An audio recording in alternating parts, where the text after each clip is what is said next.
Јас накратко ќе го прочитам записникот и образложението на одлуката на Комисијата за доделување на наградата на Рациновото признание. Комисијата за доделување на наградата Рациново признание за најдобро прозно остварување меѓу две Рацинови средби во состав Јасминка Делова Силјанова, Снежана Петрова Џамбазова и Маја Апостоловска ги разгледа доставените 14 книги и водејќи се исклучиво од естетски критериуми, одлучи наградата Рациново признание за најдобро прозно остварување да му ја додели на романот Ако се родат некакви чувства на Блаже Миневски.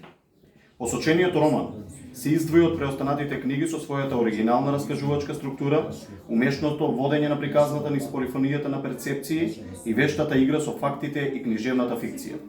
Тој понуди интересна, несекојдневна и нестереотипна приказна и раскажувачка постапка и оттаму веруваме дека ќе го привлече вниманието на читателската публика и ќе влезе во значајните дела на македонската книжевност. Накратко и од образложението на одлуката, Ако се родат некакви чувства,